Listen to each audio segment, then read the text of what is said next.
شهر رمضان الذي أنزل فيه القرآن هدى للناس وبينات من الهدى والفرقان اعوذ باللہ من الشیطان اللعین الرجیم بسم اللہ الرحمن الرحیم الحمد للہ وکفا وسلام علی عبادہ الذین اصطفیٰ محمد وعطرتہ الطاہرہ واللعنۃ الدائمۃ علی اہلہا اما بعد۔ ماہ رمضان المبارک کی روزانہ کی دعاؤں کی مختصر تشریح کا سلسلہ جاری و ساری ہے، اور اسی سلسلے کی 29ویں دن کی ماہ رمضان المبارک کی دعا کہ جس میں یہ بیان کیا جا رہا ہے کہ اللہم غشنی فیہ بالرحمہ وارزقنی فیہ التوفیق والعصمہ وطہر قلبی من عناہب التہمہ یا رحیماً بعبادہ المؤمنین۔ اے پروردگار مجھ پر اپنی رحمتوں کی بارش فرما اس دن میں، وارزقنی فیہ التوفیق والعصمہ، اور اے پروردگار اس دن میں مجھے اپنی عصمت کی توفیق عنایت فرما، عصمت یعنی کہ اپنے بچاؤ کی توفیق عنایت فرما، اور مجھے اپنی بارگاہ سے اپنا حفظ و امان عنایت کر۔ وطہر قلبی من عناہب التہمہ، اور اے پروردگار مجھے میرے دل کو اس دن میں تہمتوں کی مصیبتوں سے بچا لے۔ یا رحیماً بعبادہ المؤمنین، اے مومن بندوں پہ اپنے رحم کرنے والے۔ جو اس دعا کی تلاوت کرتا ہے اس کا ثواب کیا ہے؟ 29ویں دن ماہ رمضان المبارک کے جو اس دعا کی تلاوت کا شرف حاصل کرتا ہے تو من دعا بہ جعل اللہ تعالی لہو فی الجنت نصیبا وافرا، جو کوئی بھی اس دعا کو اس دن میں تلاوت کرتا ہے تو پروردگار عالم جنت میں اس کے لیے ایک وافر نصیب، وافر حصہ، ایک بڑا حصہ اس کو عطا کرتا ہے۔ لو قیس نصیبہ بالدنیا، اگر اس کے اس نصیب کو، اس کے اس حصے کو دنیا کے اندر ناپا جائے، تولا جائے، لکانا مثلہا 40 مرہ، تو یہ اس دنیا کے 40 مرتبہ ملٹیپلائی کر دینے کے برابر ہوگا۔ یعنی اس دنیا کے اندر کتنا حصہ ہے اس کو ملٹیپلائی بائی 40 کر دے، یا اس پورے دنیا کا کتنا حصہ ہے وہ پورا حصہ ملٹیپلائی بائی 40 کر دیں، اتنا حصہ پروردگار اسے جنت کے اندر عطا کرے گا اس دن کی دعا کی تلاوت کرنے کی وجہ سے۔ اب کیا کہا جا رہا ہے کہ پروردگار مجھ پر اپنی رحمتوں کی بارش کو نازل فرما۔ کیا ہے وہ اسباب رحمت پروردگار عالم کے جو بندوں پر نازل ہوتے ہیں، یا کون سی شرائط ہیں کہ جن شرائط پر رب ذوالجلال کی رحمت اپنے بندوں کے شامل حال ہو جاتی ہیں؟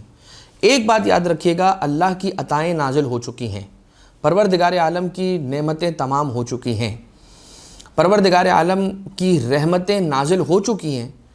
اب اس ایئر کے اندر یہ نعمتیں اور رحمتیں اور پروردگار عالم کی عطائیں موجود ہیں، اسے کھینچ کے اپنے پاس کیسے لے کر آنا ہے وہ اہل بیت اطہار علیہ السلام نے بیان کیا ہے۔ ایمان اور عمل صالح، جیسا کہ قرآن کریم کی آیت ہے کہ فَأَمَّا الَّذِينَ آمَنُوا وَعَمِلُوا الصَّالِحَاتِ فَيُدْخِلُهُمْ رَبُّهُمْ فِي رَحْمَتِهِ، تو جو لوگ ایمان لے کر آئے اور عمل صالح کا انجام دیا، یہ وہ لوگ ہیں کہ پروردگار عالم انہیں اپنی رحمت کے اندر داخل کر دیتا ہے۔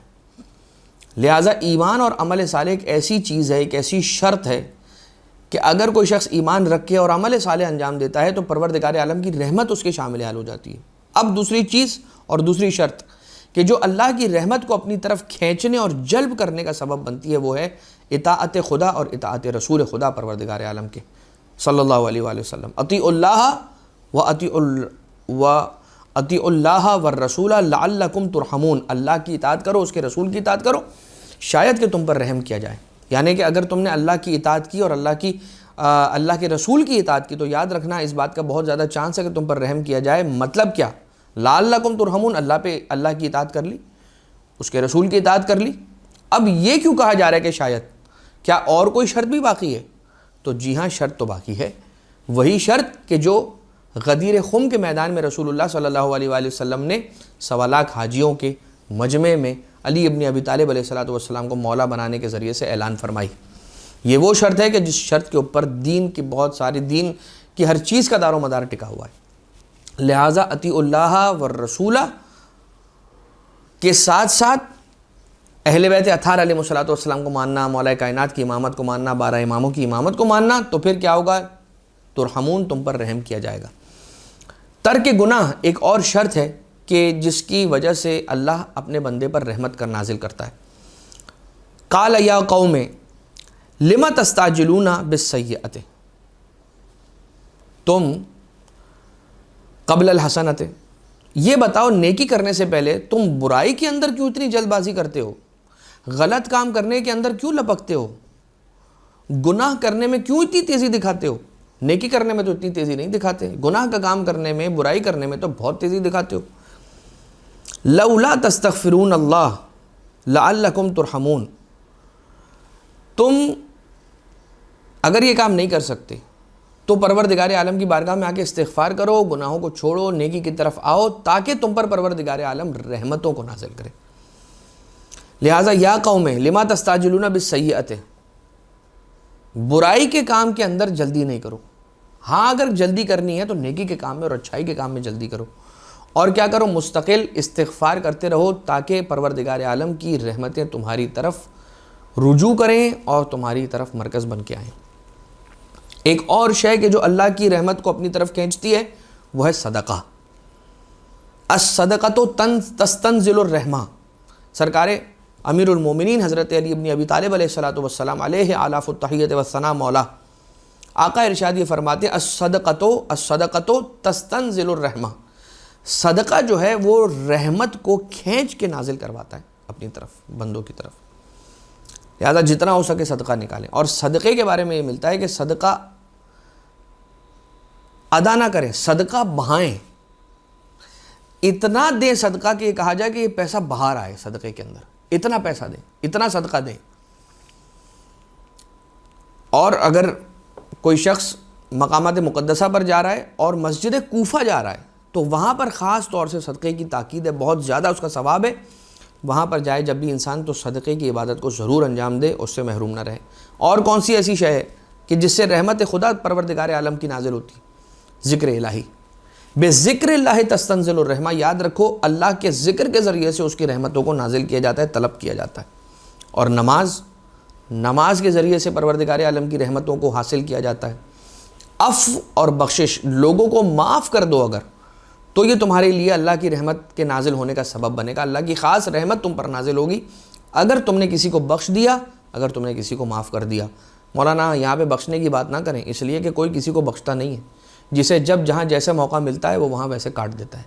لہٰذا پروردگار عالم ہے جو معاف کر دے گا اپنے بندے کو، اہل بیت اطہار ہے، رسول ہے، وہ معاف کرے گا۔ اللہ کا بندہ اللہ کے بندے کو معاف نہیں کرے گا، اس لیے کہ وہ تو ایک گروہ ہے جو ایک مسلمان کو کافر کہنے کو تلا ہوا ہے، ایک ہے جو دوسرے مومن کو نہیں معلوم کیا کہنے پہ تلا ہوا ہے، ایک کسی کی نمازیں ضائع کروا رہا ہے، ایک کسی کی عزاداری ضائع کروا رہا ہے، ایک کسی کی عبادتوں کو ضائع کروا رہا ہے، ایک کسی کی مناجات کو ضائع کروا رہا ہے، ایک کہہ رہا ہے کہ تمہارے تو اتنے نیک کام کرنے کا کوئی فائدہ نہیں ہے، ایک اگر یہ کہہ رہا ہے کہ تم اتنے پیسے لوگوں کو ڈونیشن میں دیتے ہو، یہ کرتے ہو، اس کا تمہارا کوئی فائدہ نہیں، تم نے ایک برائی کر لی۔ جو برائی کی اس کا گناہ، اس کی سزا اپنی جگہ پر ہے، اور جو اچھائی کی اس کا خیر اور اس کا اجر اپنی جگہ پر ہے۔ لہٰذا معاف کرنا چاہیے، جتنا انسان چاہتا ہے کہ اسے معاف کیا جائے، کم سے کم اتنا تو اللہ کے بندوں کو انسان معاف کرے۔ جتنا یہ امید رکھتا ہے کہ اللہ مجھے کل معاف کرے گا، اتنا آج اللہ کے بندوں کو انسان معاف کرے، فراخ دلی کے ساتھ، کھلے دل کے ساتھ۔ محبت علی ابن ابی طالب علیہ السلام ان بہت بڑی چیزوں میں سے ہیں کہ جن کے صدقے میں پروردگار رحمتوں کو نازل کرتا ہے۔ جہاں علی ابن ابی طالب علیہ السلام کی محبت ہوتی ہے، جہاں ان کی ولایت ہوتی ہے، وہاں اللہ کی خاص رحمت نازل ہوتی ہے۔ روایت یہ بیان کرتی ہے کہ ہماری جو ولایت اور ہماری امامت اور ہماری مودت جو ہمارے چاہنے والوں کے دلوں میں بستی ہے، یہ ایک ایسا حرز ہے، یہ ایک ایسا امان ہے ایسی کہ جس کے بعد اگر یہ ایسے دریاؤں کے اندر بھی چلے جائیں کہ جس دریا کے اوپر طوفان آیا ہوا ہے، یہ ان سے بھی کراس ہو جائیں گے اگر یہ ہماری محبت کا حوالہ دیں۔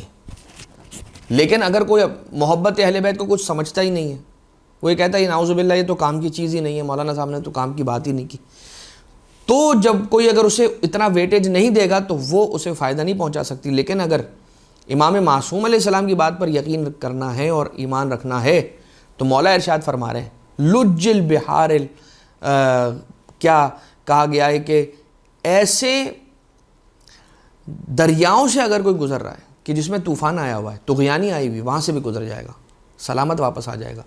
ایسے ڈیزرٹ میں، ایسے صحرا میں چلا گیا جہاں سے کوئی واپس پلٹ کر نہیں آتا، اگر اہل بیت اطہار کی مودت کا واسطہ دے گا، اپنی اس محبت کا واسطہ دے گا، اپنے اس ایمان کا واسطہ دے گا جو ان کی امامت پر رکھتا ہے، تو اس کے صدقے میں پروردگار عالم اسے بچائے گا اور اسے واپس پلٹا دے گا. صبر اللہ کی رحمت کو نازل کرتا ہے، اور لوگوں کے درمیان صلح کا کروانا اور لوگوں کے جھگڑوں کو ختم کروانا یہ بھی اللہ کی رحمت کو نازل کرتا ہے. صلہ رحمی، اپنے خونی رشتہ داروں پر رحم کرنا، ان کا خیال رکھنا، ان کی احوال پرسی کرنا، ان کی مشکلات کو دور کرنا، قضاء حاجت کرنا، یہ بھی اللہ کی رحمت کو اپنی طرف کھینچنے کا سبب بنتا ہے. اور اے پروردگار مجھے بچا لے، ایک خاص توفیق دے اور میرے گرد ایک ڈھال بنا لے اس دن میں. اور اے پروردگار مجھے تہمتوں کی برائی سے بچا لے کہ میں لوگوں پر تہمتیں لگاؤں. بہت آسان ہوتا ہے زبان چلا کے کسی پر تہمت لگا دینا اور کسی کو ڈی کیریکٹرائز کر دینا، لیکن جب یہ بات خدا نخواستہ خود انسان کے ساتھ ہوتی ہے تو اسے اندازہ ہوتا ہے کہ کتنی بڑی مصیبت اور مشکل کی بات ہے. یا رحیماً بعبادہ المؤمنین، اے اپنے مومن بندوں پر بہت زیادہ رحم کرنے والے پروردگار، ہماری عبادتوں کو قبول فرما لے، ہماری لغزشوں کو، خطاؤں کو، معصیتوں کو معاف فرما دے. وما علینا الا البلاغ المبین. وصلی اللہ علی محمد وآلہ الطیبین الطاہرین.